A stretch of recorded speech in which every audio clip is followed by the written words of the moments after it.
So you gotta believe I went in blind. I didn't know if this is a true story. I didn't know what I was expecting from this Luke Wilson, Greg Kinnear story.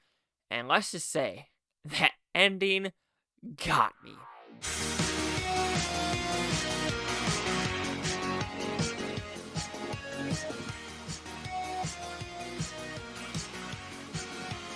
Chase Lehocky here at the Blue Futon reviewing You Gotta Believe. So what is this about? Pretty simple premises based off a true story in 2002 about a Fort Worth Little League team that, not the greatest. However, the guy from Sandlots, yes, the actor from Sandlots comes in and says, hey, we really need a team in this Little League. So do you want to maybe be that team?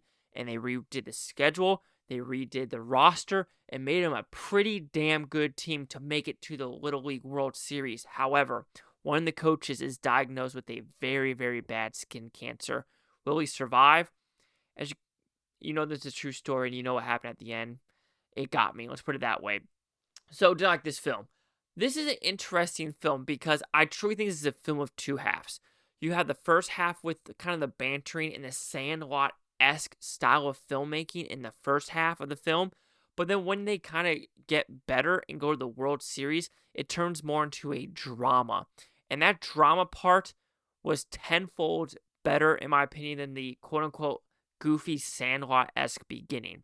So, talk about the positives. I do think Luke Wilson and Greg Kinnear did a fantastic job with this movie. This is a movie where you're like, oh yeah, did it really need to be told into a movie? I do think it does, because unlike, my Penguin friend, where it felt like it was all fake, this one felt very believable because all these kids were real.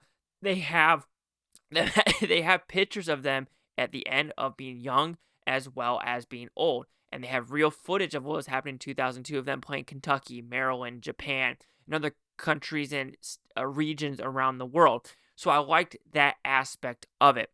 Like I said, good acting. I do think a lot of the kids had good chemistry with each other. Like I believed that these kids were friends. I believed they'd known each other forever. And I believe they lived in Fort Worth, Texas, and just had a great freaking time.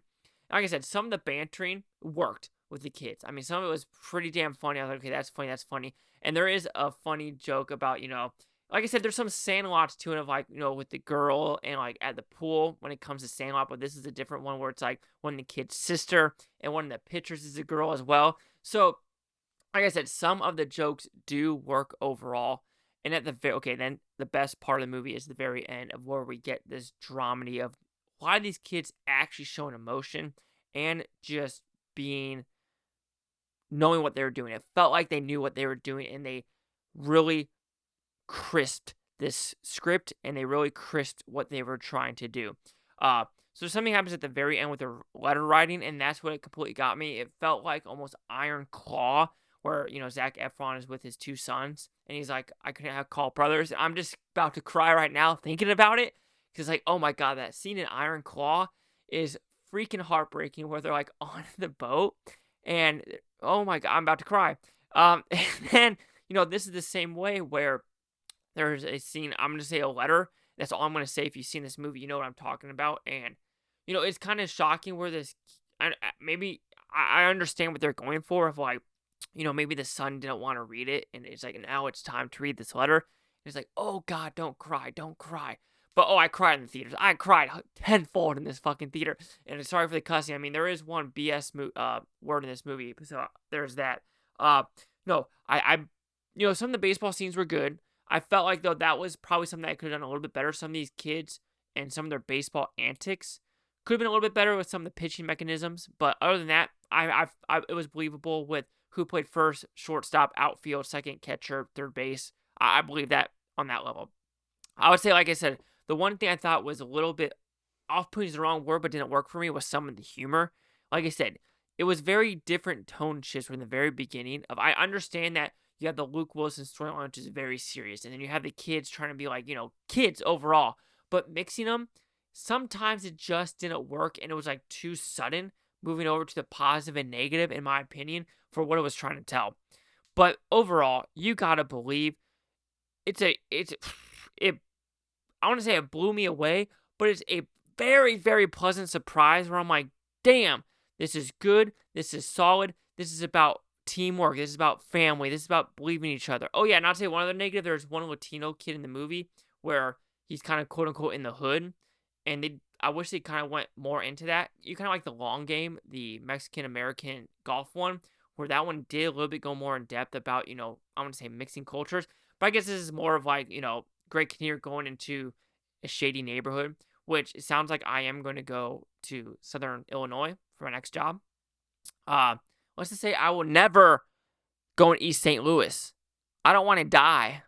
I don't want to die. But overall, you got to believe, really good movie. I want to say it blew me away, but I was so pleasantly surprised with the story, the message, and the tears for me were flowing.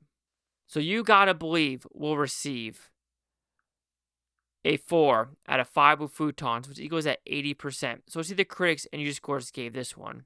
So you have critics a 46% with 24 of them, fewer than 50 audience score, no critic consensus. It's kind of funny where it says, like, there's nothing really wrong with this movie. This girl gave it a 3 out of 5, 3 out of 4, 4 out of 5, not crying. So yeah, I think it's a very good baseball movie for kids, through in and throughout. Age range 10 and up. Like I said, there were a couple cuss words and some, weird jokes, but no. Great movie. 80-46. Chase Lock here at the Blue Futon. Like, comment, subscribe. One of these Futontopia, you Blue Futonies. Thank you for watching. Have a great day. I'll keep watching tape tomorrow. We can all method. You're Phil. Oh, that's weird. I love every single freaking one of you. Just be a good person in life. And, I also have a friend whose wife just passed away in her sleep because of like a blood clot in the brain. That just scares me.